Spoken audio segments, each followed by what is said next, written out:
Hey everybody, I'm Zach and I like movies, and it is time for a review of the newest movie out of Netflix this week, Emilia Perez.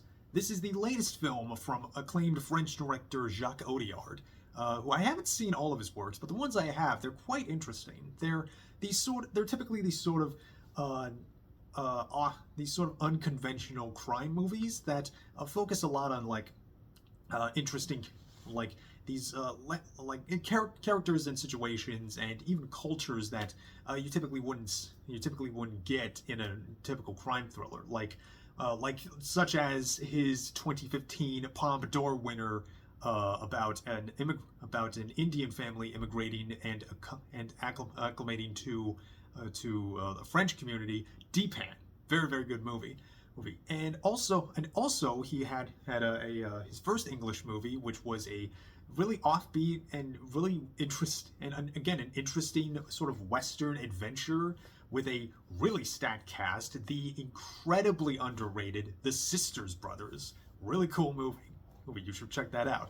But now we have Emilia Perez, which actually was in competition and won the jury prize at Cannes earlier this year. So Cannes really loves Jacques, and I can see why, and I guess I can see why people like festival audiences really responded with Emilia Perez here. So it stars Zoe Saldana in kind of a less expected role from her. If your only point of reference for Zoe Saldana is like Guardians of the Galaxy or the Avatar movies, she's a better actress than tends to get credit for. And so she plays Rita Mora Castro. She's an overworked, underappreciated lawyer in Mexico City who was then brought in to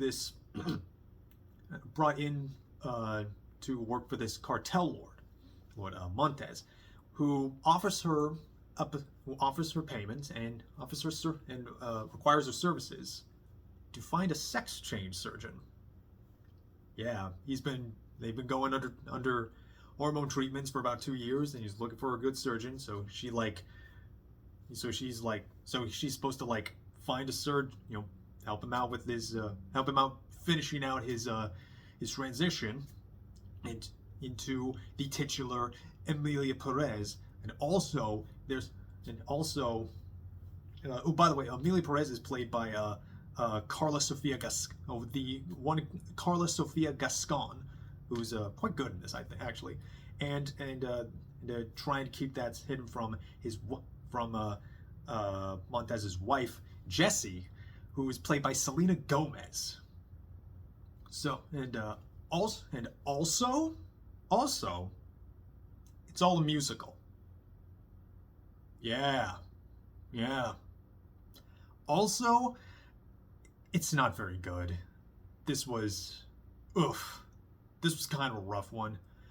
And, I've said before I do admire a big, bold, audacious swing, but usually there's more to it than there's got to be a nugget of stuff to it than just you had a good idea, you had an idea, or an idea like this. Because one of the things that really drives me up the wall about this movie was that it's just so ugly to look at.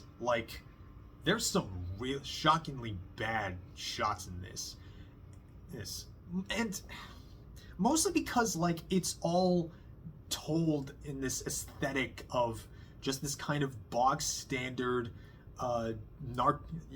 sort of narco thriller, but it's kind of has this core story that is sort of this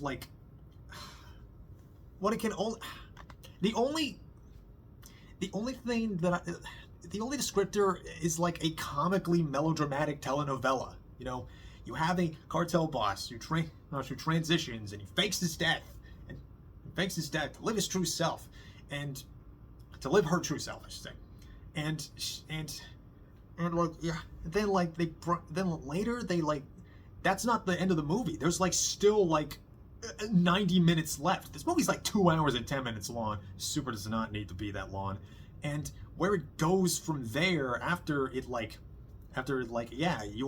that she becomes Emilia Perez fully physically, and it just keeps going, and the whole thing is just so drab in between these musical segments, which I'll get to that in a second. I have to the lawn stretches here is just there's like no real like nothing's really making any of these characters more fleshed out. There's nothing making these like situations and these scenes any more interesting. And like I guess, and I don't know, I'm not sure if like a whole complete stylistic change maybe would have like made such broad and honestly very kind of thin material go down smoother, possibly. I mean, this movie doesn't have a whole lot to say, either a whole lot new or a whole lot interesting to say regarding the trans experience. You have some songs about wanting to live your true self, and like, but like it all feels like it feels very surface level, and I feel like maybe the broadness of it could have been mitigated, or at least more enjoyable if like aesthetically it wasn't just so self-serious. Maybe if it had the aesthetics of like a Pedro Almodovar instead of an Alejandro Iñárritu movie, but like beautiful Alejandro Iñárritu, not Birdman Iñárritu, not a movie where he's having fun, where he's like this just completely self-serious artiste who's just like thinks who's just like so far up his own ass about his stories and his art, and it's just so you can really just tell that like Audiard just thinks this is such A+ material, and I don't know, I don't think it's like stylistically it would have like, if it was more more boldly colorful or theatrical, I don't know if it would have been like an easy fix, but maybe it would have made these like made the material and all these songs work better. Maybe, but the songs themselves, none of them really work. There's like maybe one or two that kind of do, but that's more. But I owe them more to the performances from the actresses, who, by the way, like, to their credit, I think all these ladies are like really making the best out of what they got. Zoe Saldana again is really going for it here, and it's interesting. And I think she's like really trying to like meet the moment. Karla Sofia Gascón, as much as this movie likes to really think that she's the heart of it, and I think she is. I think it's interesting that a movie like this has a trans lead. I think, and like, yeah, there was that talk about representation, but like this, it feels like she's not an interesting character. Like, she's just, and again, they don't like give any interesting insight into what it feels to be trans, and also Selena Gomez, like, again, she's doing good. She's like clearly giving a performance, and like, I've never really been like wowed by any of her acting, but like, and even say what you want about her, about the music she makes, she is a capable performer. She can definitely like sing. She can definitely sing. She can definitely dance when the moment calls for it. But oh my God, like, some of the material that they give to these ladies is just so tepid and so putrid. Like, there's a line that Selena Gomez says, and I quote with full, complete sincerity, she says, "My pussy still hurts when I think of you." Just gave me a full body gag. Just, ugh. Brother, ugh. God, like, that was like writing on par with David Cage. Jesus. And again, like, I feel like maybe if like if it like leaned more into its own inherent melodrama and how comically melodramatic it is, is maybe it would have been better. Maybe it could have.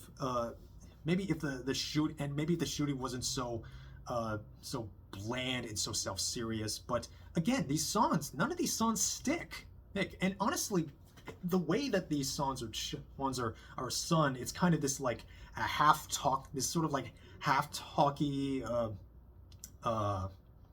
this like sort of half talk singing, like almost like they're singing dialogue, not that like sing then talk and sing again kind of thing you see in musical theater. This is more the musical that honestly reminded me of the most was Annette, which I think is on Prime, on Amazon Prime. Which is a really weird and audacious, and again, a very wild, audacious swing of a musical that has like Adam Driver and Marion Cotillard, and it kind of has that similar like speak singing approach to its music, approach to its songs. But the difference is that the songs in Annette have tunes. Those are really good songs. I still remember some songs because the music was done by Sparks. Those guys know how to make bangers, and there's not one that sticks here. And honestly, and again, like when you combine just the complete dullness of the aesthetics, and just how like how just like the complete nonsensical like flashes of verve it has when like the camera will have this like weird floaty, like weird uncanny floaty effect, like when it's like jumping in and out of mediums and close-ups and wides. It just feels so shockingly distasteful. Like he wanted this to be a musical but didn't like really know how to do a musical. Well, and man, and it gets so dull, it gets so boring, especially in the back end. My God, this like, there's like long stretches. Like I'm gonna be honest, I've not wanted to drop a movie like a hot stone in a long time. But man, it's just a misguided, kind of tasteless, very broad, very stupid movie that, man, could have been something. Like, it's not that there's nothing here, but like, I don't know if maybe if it didn't look so ugly. I'm really just kind of like hammering down how just often hideous it is. Again, but there are ideas here. Like there's a scene where there's a song where Zoe Saldana is like dancing in like this burgundy suit and like a fundraiser. That's almost something. Or again, there's a sequence where Selena Gomez is just waking up, and she's kind of like accepting a new life for herself, and it's like there's something here. There's not nothing, but there's also not enough. And man, it could have been so much more interesting. I really fear that this is going to be like kind of beloved in like award season. Maybe, could be. I don't know. I don't think it's deserved. I really don't think it's deserving. Again, maybe it could have been bolder. Maybe it could have been more colorful. I mean, if you're gonna have Zoe Saldana sing a song about vaginoplasty, at least shoot it in a way that like reflects how comically absurd how just outwardly silly that is. But no, it's so serious. It's so it really is a highfalutin movie that doesn't offer much. But again, full credit to the actresses. I think they made the best out of the situation. Yeah, this was very not good. I would not recommend this at all, and I would give this a decent 3. I was really not impressed. Jacques Audiard has made much better before, and like I said before, I should still have it. It's somewhere, I know. Yeah. If you want to see a Jacques Audiard movie that's actually good, highly recommend Finding the Sisters Brothers. Really interesting movie, fun movie. much better, much better than Emilia Perez. But yeah, that'll be it. That'll be it for me today. And so, comment, like, subscribe. What did you think of Emilia Perez? Did you like it? I'd be curious to know why. And that'll be it for me. I'm Zach. I like movies. I have a lot more movies to watch, and I hope you watch movies too. And I will see you all next time. Take care of yourselves.